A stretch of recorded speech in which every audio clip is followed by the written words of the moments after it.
Let's see. May number na tayo.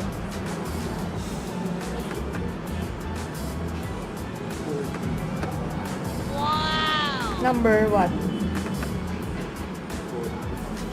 Number 4? Pag number 4 at tayo, tanghali na, no?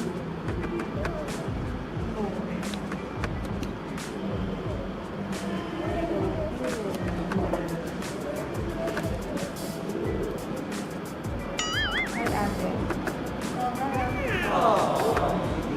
Dito kami ngayon sa Honda Caloocan para ipa-check up ang aming car loan. Luma na siya pero kailangan iba yung sa kasa.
Hello, good morning mga kaibigan!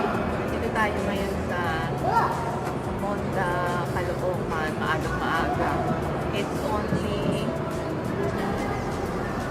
Dumating kami 7:45. Medyo na traffic na kami dyan sa pag-enter ng Balintawak.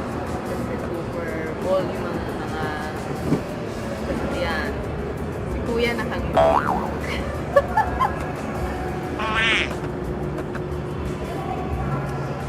Kasi ipapa-check up namin yung Honda, yung Civic.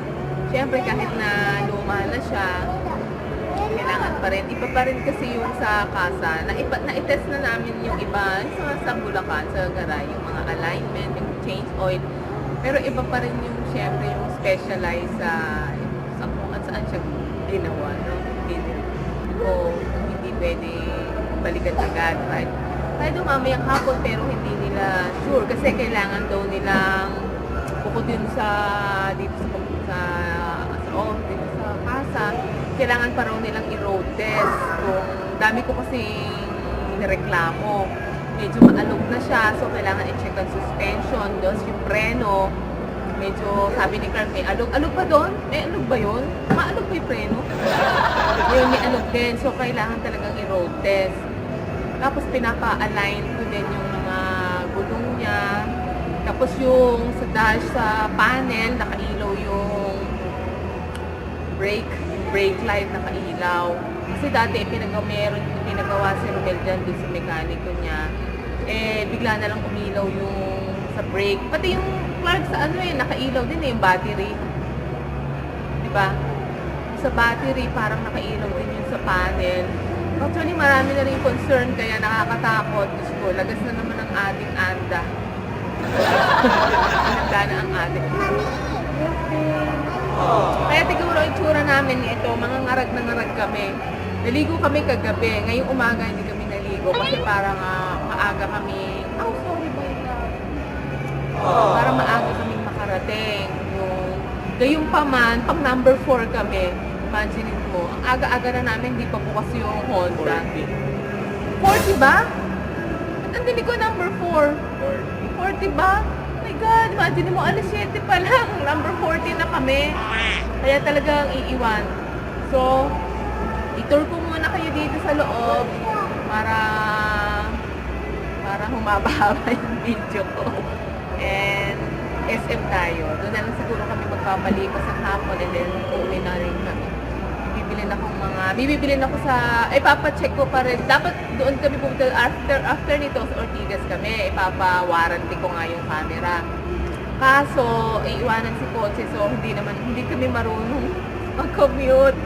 So next time na lang, titingin din ako ng stabilizer at saka ng screen protector. Wow! Halika, tour. Dito na kami nagkape.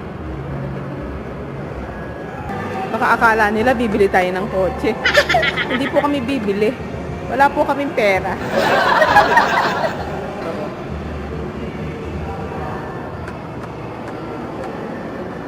Ayan, nangarag po si Katie dahil hindi po kami naligo. Ano yan?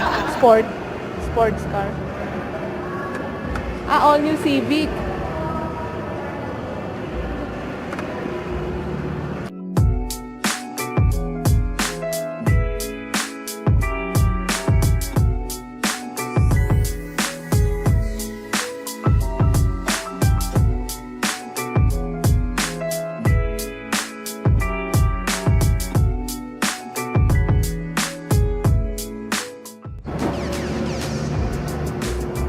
Ayan. Hintay-hintay lang kami ng tawag ng agent. Pero na ano ko na yung concern ko. So, yung price, nagpakota ko ng price kasi kung magkano yung aabutin. Kaya waiting lang kami. Tsaka sarado pa yung mall. Maya na. Ayan yung kanilang office. BRV Prestige. Yan. So, naalala ko tong table na to. Maglalabas kami. Ito yung waiting area ng mga units for release. Diyan din kami before. Diyos ko, I remember the feeling. Kaya, kahit anong mangyari dyan kay Honda, kay Civic, hindi namin i-dispose. Dahil yan ang aming pressured and treasured na sasakyan. Hey, babe! You like to open the gifts? Ang laki, no? Ano kaya naman? You like that car? Ayoko yung maliit eh. Masikip na tayo sa Masikip na tayo sa 4-seater eh. Nasisikapan na kami sa kotse actually. Hindi na nga kami kasya. Kaya lang, as of ngayong mga panahon na to ay hindi pa namin feel ang magpalit ng car. Just because ang ekonomiya hindi pa kaya ng Hi there! Yes? What's that? Wow! The play area! Let's go back doon sa agent. Punta tayo sa lounge. Anak, balikan natin. Ano tayo nakasibat na? Makasibat. Dito tayo sa accessories. Ito ang kaha. Magbabayad ka. Yan.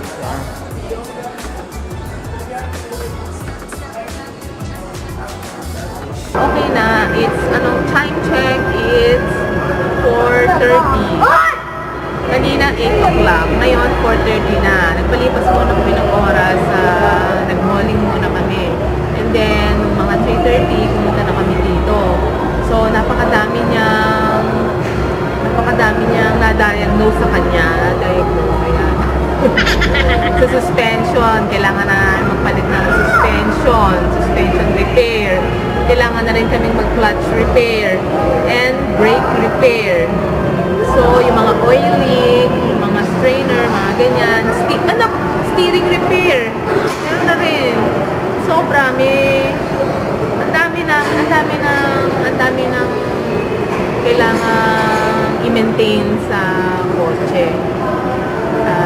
Siguro after holiday season or after Christmas na namin ipapagawa. Kasi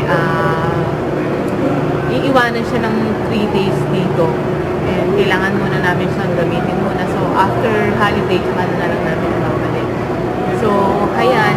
andyan mapupunta ang isang taon natin pinagkita-kitaan. Sige.